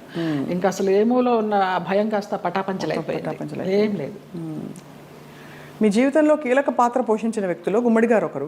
ఇది గతంలో లోగడ మీడియా వాళ్ళు చాలా సందర్భాల్లో అడిగారు, రకరకాలుగా లింకప్లు రాశారు మీకు వారికి. అసలు అంత లింకప్ చేయాల్సిన అవసరం ఎందుకు వచ్చింది? అంటే మీరు కేవలం వెళ్ళి ఇప్పుడు ఒక మనిషి ఇంకో మనిషి సేవ చేయొచ్చు, చూసుకోవచ్చును, స్త్రీ పురుషులు కావడంతో అలా రాశారు. ఏ స్త్రీ పురుషులు అయినా వయసు భేదం లేదమ్మా. నా తండ్రి వయసు ఆయనకి. మేము సినిమాలన్నీ మానేసుకొని పొద్దునైతే ఆయన ఫోన్ చేసి, నా గొంతు పొద్దున్నే కొంచెం మగవాడి వాయిస్ లాగా ఉంటుంది, పొద్దున్న లేవగానే ఫోన్ చేస్తే బాచి అనేవారు. బాచి అనుకోండి, బాచి లిఫ్ట్ చేశాడు. బాచి కాదండి నేనే జయమ్మ అంటే, జయమ్మ నీ గొంతు ఏంటి అలా ఉంది, మంచు మార్గే గొంతులాగా ఉంది. ఇంకొక ఎవరినో పోల్చేవారు అనమాట. ఏం చేస్తున్నావు ఇవాళ, ఏం తీసుకొస్తున్నావు వంట, అలాగా ఆయన్ని మేము అభిమానించి మహామహులు. వాళ్ళ సేవ చేసుకోవడానికి పూర్వజన్మ సుకృతం ఉండాలి నిజంగా. తల్లిదండ్రి లేరు, వాళ్ళ ప్లేసుల్లో వాళ్ళని ఊహించుకొని, ఆ లెజెండ్స్ వాళ్ళు చేసిన క్యారెక్టర్స్ ఊహించుకొని మనకి ఇంత గొప్ప అవకాశం వచ్చిందే, వారితో కూర్చుని భోంచేసేయడం కానీ, వారితో కూర్చుని పేకాడడం కానీ, వారితో కూర్చుని వైన్ తీసుకోవడం కానీ. నా కోసం సులా అని ఒక వైన్ బాటిల్ తెప్పించేవారు రోజు 8 వందలు పెట్టి, ఇది నీకే, ఇది జయమ్మకే, వేరే ఎవరు ముట్టుకోవద్దనేసి. అంత అభిమానంగా కొన్ని సంవత్సరాలు, ఒక 4-5 సంవత్సరాలు జర్నీ చేశాము. ఇప్పుడు అటు నుంచి వెళితే నాకు ఆ ఇల్లు చూస్తే మాత్రం ఏడుపు వస్తుంది. అవును, మీరు చెప్పారు. అంత మంచి. ఆయన కుటుంబ సభ్యులు ఎవరు లేరా ఆ టైం? ఉన్నారు, ఎందుకు లేరు. ఆయన కూతుళ్ళు, బిడ్డలు, కొడుకులు. ఒక కొడుకు US లో ఉండేవాడు, ఒక కొడుకు చెన్నైలో. వాళ్ళు ఎవరు సరిగ్గా చూసేవారు కదా? నా ఫోన్ నుంచి నేను ISD చేసి ఇచ్చేదాన్ని అమ్మా ఆయనకి మాట్లాడడానికి. కొడుకు పుట్టినరోజు అంటే విష్ చేయడానికి కానీ, లేకపోతే ఆయనకి ఏదైనా బాగాలేకపోతే చెప్పడానికి కానీ. ఎప్పుడైనా వాళ్ళందరూ మిమ్మల్ని, ఆడపిల్లలు వచ్చేవారు.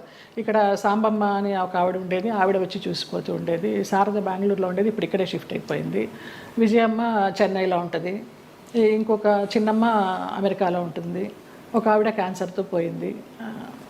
ఫోన్లు చేస్తూ ఉంటారు. కానీ లాస్ట్లో ఆయనకి ఒంట్లో బాగాలేనప్పుడు ఆయన పక్కన అంబులెన్స్లో కూర్చుని హాస్పిటల్లో జాయిన్ చేసింది నేనే. ఇంకా ఆయనకి వెంటిలేషన్ తీస్తారనగా జయ ఇట్రా అనేసి నన్ను ఇట్లా గుండెల మీద పడుకోబెట్టుకున్నారు, పోయినారు. ఫస్ట్ పోయిందని తెలిసింది కూడా మీకే. పోయినప్పుడు ఇంకా నేను బయటకు వచ్చేసాను. ఇంకా ఆ తెల్లవారుజాము నుంచి వాళ్ళ పిల్లలు రావడం, అది అక్కినేని నాగేశ్వరరావు గారు అన్నారు, ఆయన పోయిన తర్వాత అక్కడ నుంచుని ఉంటే పిల్లలందరినీ పలకరిస్తూ నా భుజం తట్టి నీకు చాలా లోటు గుమ్మడి గారు పోవడం అన్నారు. నమస్కారం. మహానుభావులు వాళ్ళంతా. No comments. అంతకంటే అంటే ప్రపంచం అలా ఉందండి ఇప్పుడు. అలా ఉంది. ఒక మనిషికి మధ్య ఏదో ఒక ఎంత విచిత్రమైన అనుబంధం అండి. మీరు నిజంగా ఏమీ ఆశించలేదు. ఎవరికైనా వండి పెట్టాలంటే ఇంకో కొంచెం తక్కువ వయసు వాళ్ళు దొరకరా చెప్పండి. నేను అది ఏదో ఒక ఆత్మీయత కలిగి కదా మీరు. ఆత్మీయతే అంతే. ఆ టైం ఆ పీరియడ్ ఆయనతో మేము గడపాలి అంతే. ఆయన క్లబ్కి వెళ్ళడం కూడా మానేశారు మేము పరిచయం అయిన తర్వాత. ఇంకెందుకు నా క్లబ్, హాయిగా ఇక్కడే కూర్చుందామనేవారు. అక్కడ బాగా ఆయనతోటి చాలా ఆ టైము మళ్ళీ తిరిగి రాదు. కానీ అందరినీ పోగొట్టుకున్నారనే బాధ అండి. నేను అందరూ వెళ్ళిపోయారు కదా. శరత్ బాబు గారు వెళ్ళిపోయారు, గుమ్మడి గారు. ఆ బంధం ఎలాంటి బంధం అని అడిగి కాదు, తండ్రి కూతుర్ల బంధం అవ్వచ్చు, గురు శిష్యుల బంధం అవ్వచ్చు. మీ ఆత్మకి బాగా అంటే ఒక విధమైన సొలియస్ ఇచ్చే వ్యక్తులందరూ దూరం అయ్యారు కదండి. వాళ్ళు దూరం అవుతుంటే భగవంతుడి దగ్గర అవుతున్నాడు. వాళ్ళు దూరం కాకుండా ఉంటే భగవంతుని పెద్ద పట్టించుకునేదాన్ని కాదేమో. వీళ్ళందరూ ఉన్నారు కదా నాకు అనేసి. అంతే, ఏం జరిగినా మన మంచికి. ఇప్పుడు ఎలా మీ దైనందిన జీవితం ఎలా ఉంటుంది? సీరియల్స్ మానేశాను. సినిమాలా రావు పెద్దగా నాకు తెలిసి. ఎందుకు మానేశారు సీరియల్స్? వద్దనుకున్నాను. ప్రేమెంత మధురంలో ఒక బ్యాడ్ ఇన్సిడెంట్, గాయమైంది హృదయానికి. ఏమైంది? ఎవరో పేరు ఊరు లేని ఆర్టిస్టు ఒక అమ్మాయి ఎంటర్ అయింది ఒక 6 months బ్యాక్.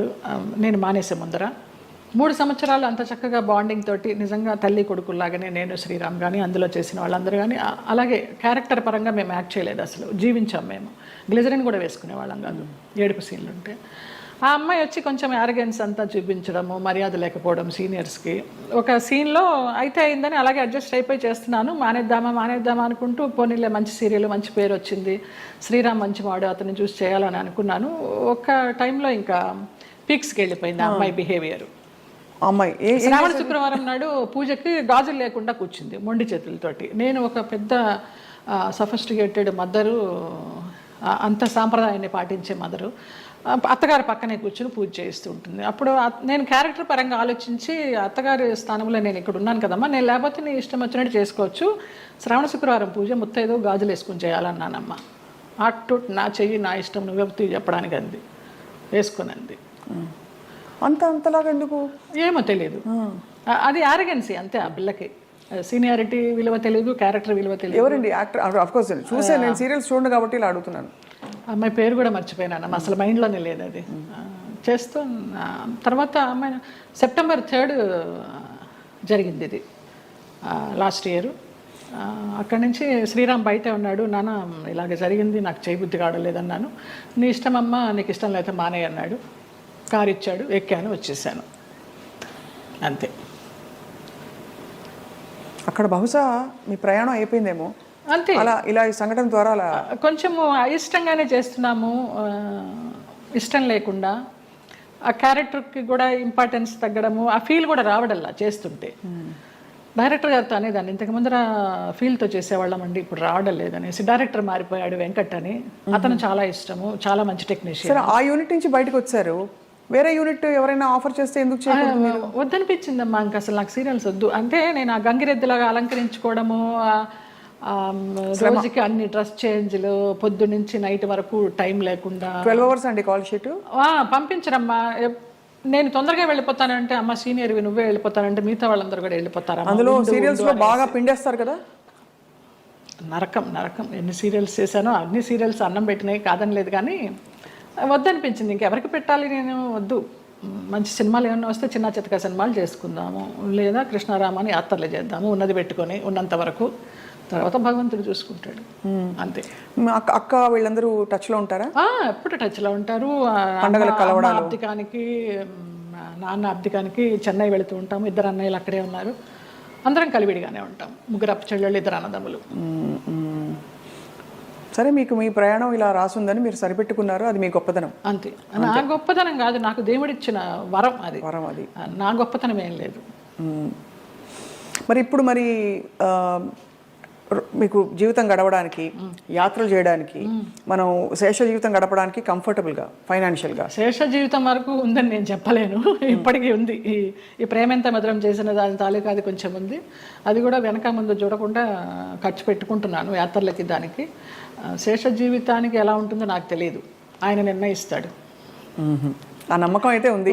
మీ దగ్గర అయితే మాస్టర్ కీ ఉంది అంతే కదా? ఇంకా ఇవన్నీ మాస్టర్ కి లాకర్ కి ఏం లేదు, కానీ మాస్టర్ కీ అంటే భగవంతుడే కదా. భగవంతుడే మాస్టర్ కీ కదండి మనందరికీ. ఆయన నడిపిస్తాడని నమ్మకం. అది ఆ నమ్మకమే. రేపేంటి అని అడుగుతారు, అది ఎప్పుడు ఆలోచించాలి రేపేంటి అనేది. అసలు పుట్టిన దగ్గర నుంచి అవగాహన లేదు, మధ్యలో సంపాదించడం మొదలుపెట్టిన దగ్గర నుంచి కూడా రేపు ఏంటి అనేది క్వశ్చన్ రాలేదమ్మా నాకు అసలు. 700 సినిమాలు అంటే బాధ ఎందుకు వేస్తుందంటేనండి, ఈ పబ్లిక్ ప్రొఫెషన్లో ఉన్న వాళ్ళందరికీ చాలా కష్టమైన జీవితం. మీకు ఎప్పుడు నిద్రలేవాలి అనే చాయిస్ ఉండదు. వాళ్ళు చెప్పిన టైంకి మీరు హాజరవ్వాలి. వాళ్ళు మీకు నచ్చినా నచ్చకపోయినా, చలున్నా ఎండున్నా వాళ్ళు వేసుకోమన్న బట్టలు వేసుకోవాలి.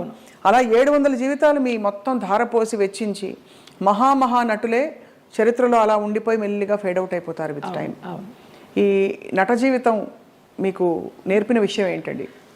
ఫేమ్ ఉంటేనే ఏదైనా జనాల్లో ఏదైనా, లేకపోతే ఉందా లేదా అనేది కూడా వాళ్ళకి తెలియదు. ఎందుకంటే పెద్ద పెద్ద నటులు కూడా చాలా కష్టాలు పడ్డారు.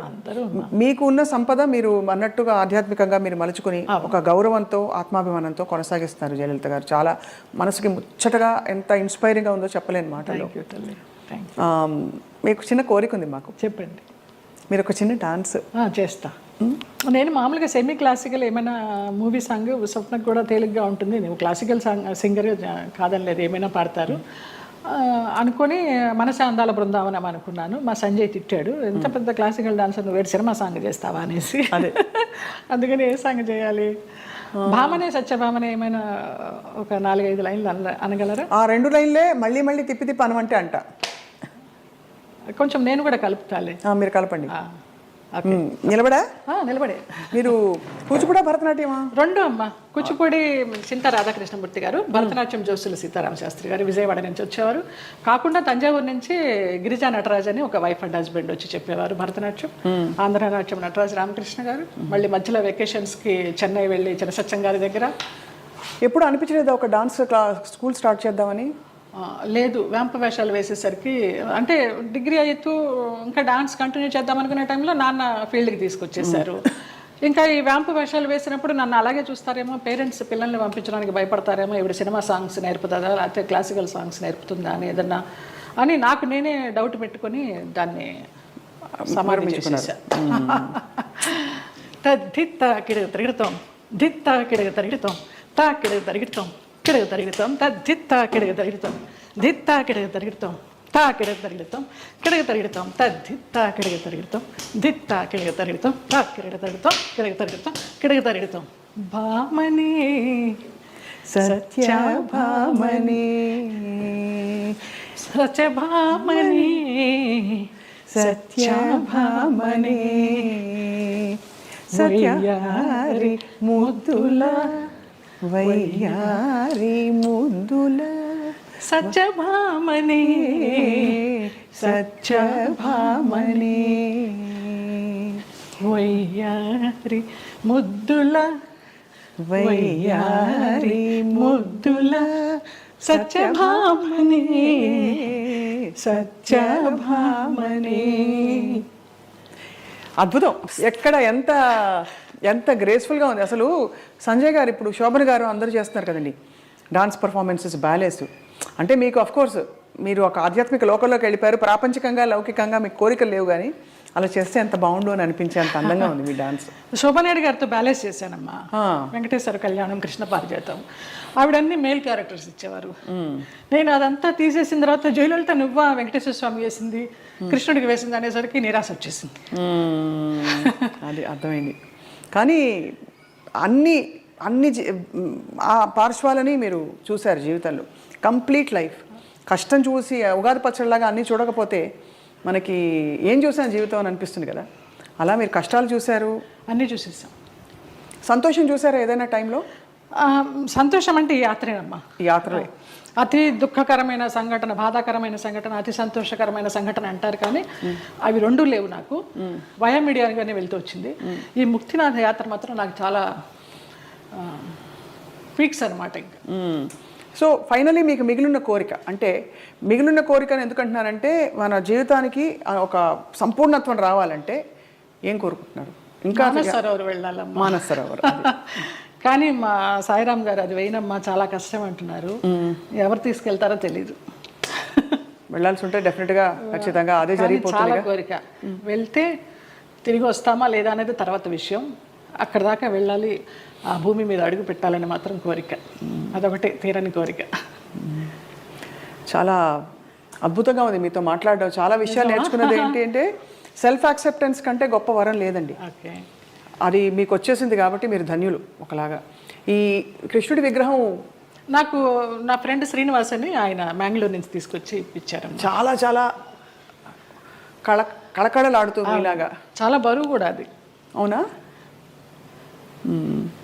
అక్కడ రమణాశ్రమంతో మీ అనుబంధం? అరుణాచలం వెళ్తూ ఉంటాము. ఒక శివరాత్రికి గిరి ప్రదక్షిణ చేశాను. ఆయన బుక్స్ చదువుతూ ఉంటాను. అట్లా కూర్చుని ఆయనతో మాట్లాడుకుంటూ ఉంటాను. ఆ ఫోటోగ్రాఫ్ వెనకాల ఇది నా పుట్టినరోజుకి మా డైరెక్టర్స్ అనిల్, రాము అని ఉన్నారు. రాము ఏమో అది ఇచ్చాడు లాస్ట్ ఇయర్ పుట్టినరోజుకి. అనిల్ ఇది ఇచ్చాడు. రుద్రంకోట అని ఒక మూవీ చేశాం కదా, ఆ పిల్లలు. రుద్రమకోట మొన్న లేటెస్ట్ మీది. అవును, అవును. చాలా పెద్ద ఒక పవర్ఫుల్ క్యారెక్టర్ కానీ సినిమా పవర్ఫుల్గా వెళ్ళలేదు, ఆడలేదు. ఓటీటీకి కూడా ఇంకా లేట్ అవుతూ ఉంది. మీరు చాలా చాలా వ్యక్తిగత విషయాలు కూడా ఇవాళ మాతో పంచుకుని చాలామందిని ఇన్స్పైర్ చేశారు జయలలిత గారు. థ్యాంక్స్ అమ్మా. మీకు ధన్యవాదాలు. అయ్యో, మీకు కూడా. Always you will be in our hearts. God bless you. Thank you అండి. నమస్కారం.